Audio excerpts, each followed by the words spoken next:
Magandang buhay po sa bawat isa. Ngayon po ay nandito tayo sa isang private school at meron tayong kasama dito. Sir, kakilala po kayo. Magandang araw po sa inyong lahat. Ako po si Renny Lasapin. I'm 21 years old po. Nanggaling po ako sa probinsya ng Palawan. Naniniwala ka ba na pag ang isang tao namatay ay meron siyang pupuntahan?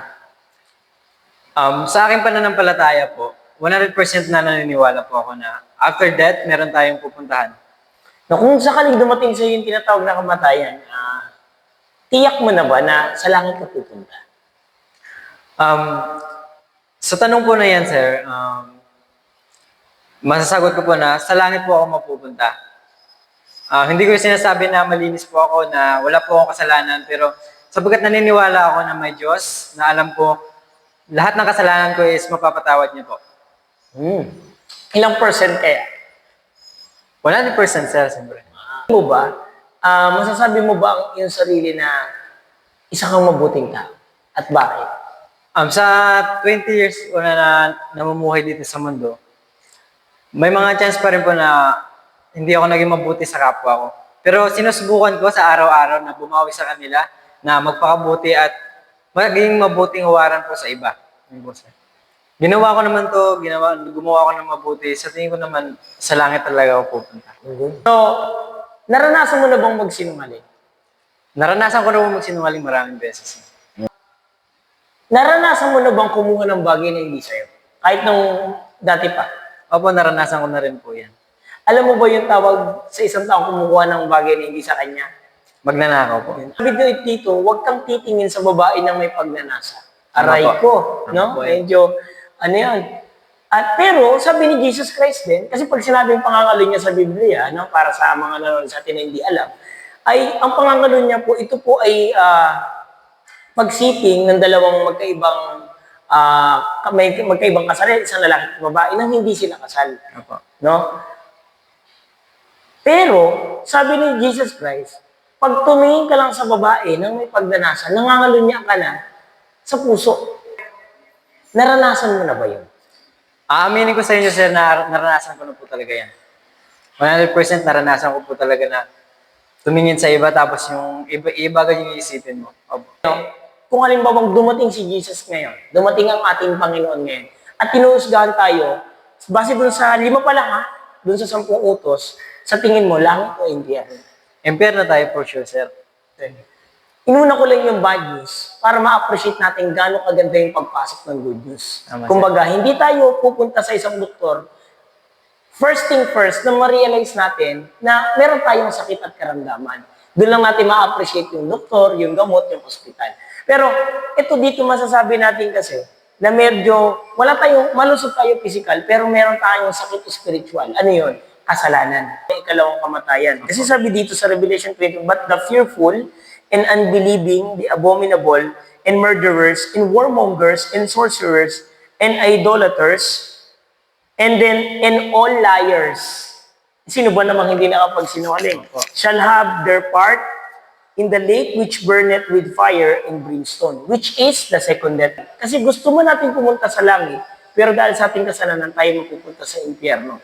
Pero, isang bagay na makita natin dito, na mayroong ginawa ang ating Panginoon para kahit tayo'y makasalanan, pwede tayong maligtas dito sa kaparusahan ng apoy ng impyerno. Mr. Nasapin, meron ka bang alam na ginawa, hindi yung ginawa natin hindi ginawa ng tao, kundi ginawa ng Panginoon para ikaw ay maligtas sa apoy ng impyerno kahit makasalanan ka. Meron ka bang ideya? Sa aming religion po, sa Roman Catholic, inalay niya yung buhay niya para tubusin yung kasalanan ng isang katauhan po. Yun po yung paniniwala namin. Sabi ng Biblia sa Roma Kapitulo 6, talatang 23, sapagkat ang kabayaran ng kasalanan ay kamatayan. Yung kamatayan na tinutukoy dito, hindi lang yung basta kamatayan, kundi yung nabanggit kanina at binasa ni Mr. Lasapi na ikalawang kamatayan, yung apoy ng impyerno. No, dahil tayo ay nagkasala, kailangan nating magbayad. Pero dahil mahal tayo ng Diyos, ang sabi niya, siya yung namatay para sa atin. Kasi hindi pwedeng patawarin na lang tayo ng Diyos ng basta-basta na walang bayad. At dahil gusto ng Panginoon, Kasi ang Panginoon natin mabait, mapagmahal, pero at the same time, siya ay patas. Ang ginawa niya, ibinigay niya ang kanyang sariling anak para maging pamalit sa ating kaparusahan. Opo. Upang sa halip na tayo ang magbayad, siya na yung magbabayad sa atin. At yun ay legal. Kapag ikaw ay makasalanan, kapag may nagbayad para sa'yo, mapapawalang sala ka. Dahil yun yung tinatawag na justice. At dito sa atin, meron yan. Sa batas natin yung tinatawag na piyansa. Sa atin, pera. Kasi batas ng tao eh. Sabi nga nila, may naririnig ako story niya na sa Renyel na sabi nga nila, hindi mo pwedeng ikumpara yung justice ng tao sa justice ng Panginoon. Yun na nga eh. Pero ano bang mas better? At ano ba yung mas mataas ang standard, Mr. Renyel, sa tingin mo? Yung standard ng Diyos o yung standard ng tao? Siyempre po yung standard ng Diyos. Tama. So, ibig sabihin, kung hindi pwede sa standard ng tao, mas lalong hindi sa Diyos. Tama po. Kaya napakaganda, nung sinabi ni Mr. Renyel, na yung pagbabayad ni Jesus dun sa krus ng Kalbaryo, yun yung tunay na kabayaran ng ating mga kasalanan. O ba naniniwala ka na si Jesus ay muling nabuhay para sa iyo? Naniniwala po ako na si Jesus ay muling nabuhay. Naniniwala ka ba na siya'y namatay para sa iyo? Opo, naniniwala po. Naniniwala ka ba na si Jesus Kristo ay sapat ng kabayaran sa iyong mga kasalanan? Opo. Yung ko tayo pipikit, sunod ka lang sa malakas na tinig, sabi mo, dakilang Diyos. Dakilang Diyos. Salamat po Salamat po. sa nalaman ko. Sa nalaman. Ako'y makasalanan, Ako'y makasalanan. mapapahamak sa Mapapahamak. apoy ng impyerno. Sa ampoy na imperno. Ngunit, salamat po Salamat. kay Kristo Jesus Kay Kristo na Jesus. siyang namatay, Na siyang namatay. inilibing, Inilibing. muling nabuhay. At muling Para nabuhay. sa akin. Para sa akin. Panginoong Hesus Kristo, Panginoong Kristo. tinatanggap ko po kayo Tinatanggap ko po sa kayo aking puso sa aking puso. bilang aking sariling Panginoon bilang aking sariling Panginoon at tagapagligtas. at tagapagligtas. Ako po ay ay nagsisisi nagsisisi sa aking mga kasalanan. sa aking mga kasalanan. Tinatanggap ko po Tinatanggap ko at po pinaniniwalaan ko po at ang pinaniniwalaan inyong pagkamatay, ang inyong pagkamatay, pagkalibing, at pagkalibing, muling pagkabuhay at muling pagkabuhay ay pagbabayad ay pagbabayad sa lahat ng aking mga kasalanan. sa lahat ng aking mga kasalanan. Salamat po Salamat po sa dugo niyong nadanak sa dugo niyo na danak sa krus ng Kalbaryo sa krus ng Kalbaryo para sa akin. para sa akin. Tinatanggap ko rin po Tinatanggap ko rin ang po buhay na walang hanggan ang buhay na walang na hanggan iyong regalo na iyong regalo sa sino mang sasampalataya sa sino mang sasampalataya Sa iyo. sa iyo. sa pangalan ni Jesus. Sa pangalan ni Jesus. Amen. Amen. Sino yung tinanggap mo? Si Jesus po. Sa mo siya tinanggap? Sa aking puso. Sa iyong puso, tinanggap mo siya sa puso bilang ano? Bilang aking dakilang tagapagligtas at Panginoon. Exactly, no? Talakpakan naman natin dun sa part na yan, no? At kung dun sa kanig dumating sa iyo yung tinatawag na kamatayan, meron kang Jesus na tinanggap sa iyong puso bilang tagapagligtas. Sa tingin mo ba mapapahamak ka pa sa apoy ng impyerno? Hindi na po. Pag ikaw ay namatay, saan ka na pupunta? Sa langit. Exactly. Jesus, lahat ng ating mga kasalanan, alam mo ba rin yan, na binigyan ka ng karapatan na maging anak ng Diyos. Now, sabihin sa Biblia, no, okay lang makiling kita ulit na bumasa no, sa ating mga taga-subaybay. Dito sa, kasi, ano nila ang pinakamaganda kasi niyan, mga kaibigan, yung nababasa, yung nasusulat, para merong basihan. Sabi sa 1 Kapitulo 1, talatang 12, no, ito yung kulay dilaw. Datapwat ang lahat ng sa kaniya'y nagsatanggap ay pinagkalooban niya sila ng karapatang maging mga anak ng Diyos. Sa makatuwid, bagay ang mga nagsisampalataya sa kaniyang pangalan. Yun, papaharap ko muna sa saglit habang tinitignan mo siya, pwede mo siyang banggitin, medyo magtatanong ako. Sino yung binigyan ng karapatan na maging anak ng Diyos? Base dun sa binasa mo. Ang lahat po ng sumasampalataya. At, yung ginawa niya sa unang word,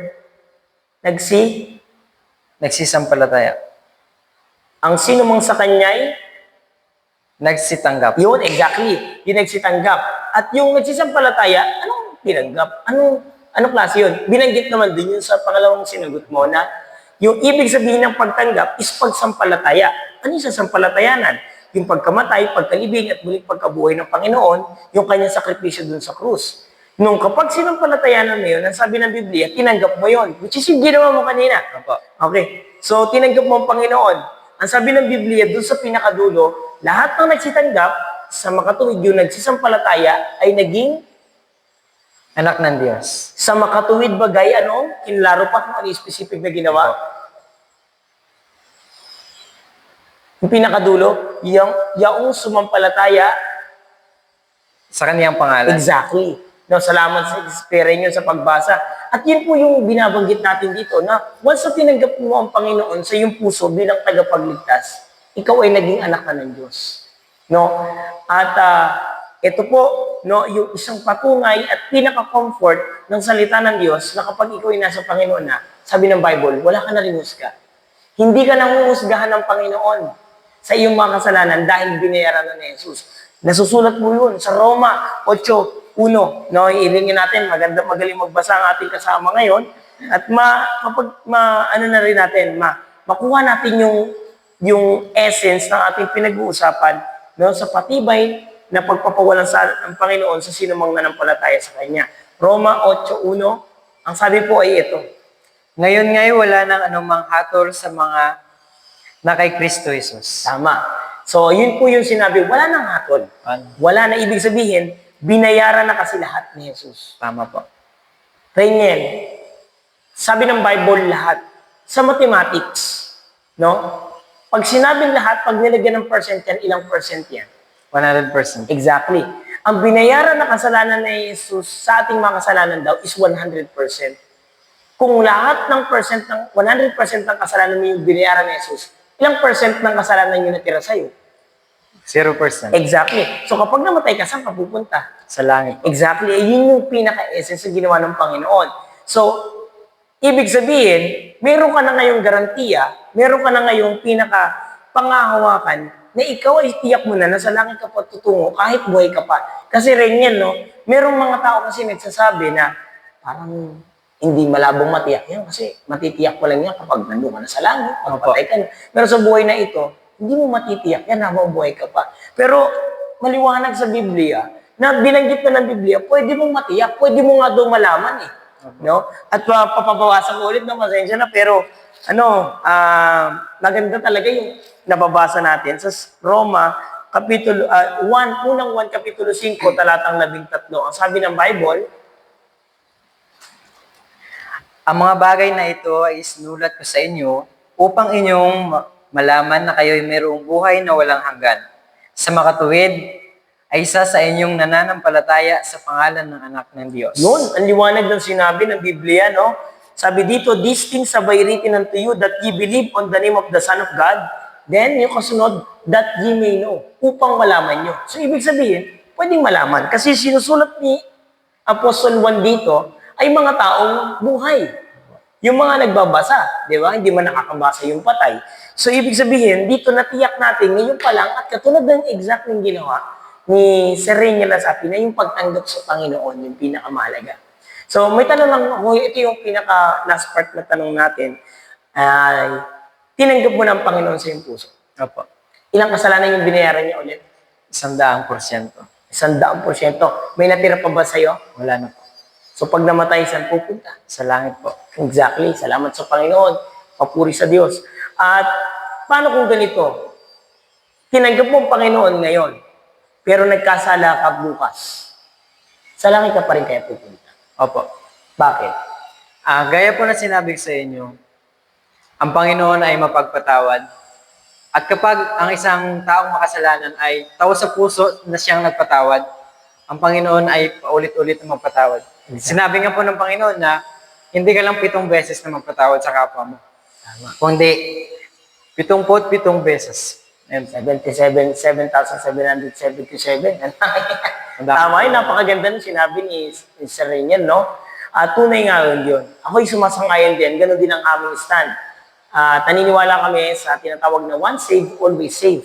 Kapag ikaw ay tumanggap sa Panginoon, ikaw ay ligtas na. Kasi ang sabi ng Biblia, binayaran niya 100%. Ibig sabihin, yung past sins mo, present sins mo, and future sins mo, binayaran na ng Panginoon lahat. So, ibig sabihin, yung kauli-ulian mong kasalanan na magagawa, binayaran na ng ating Panginoon. Sir Reniel, thank you so much for your time po.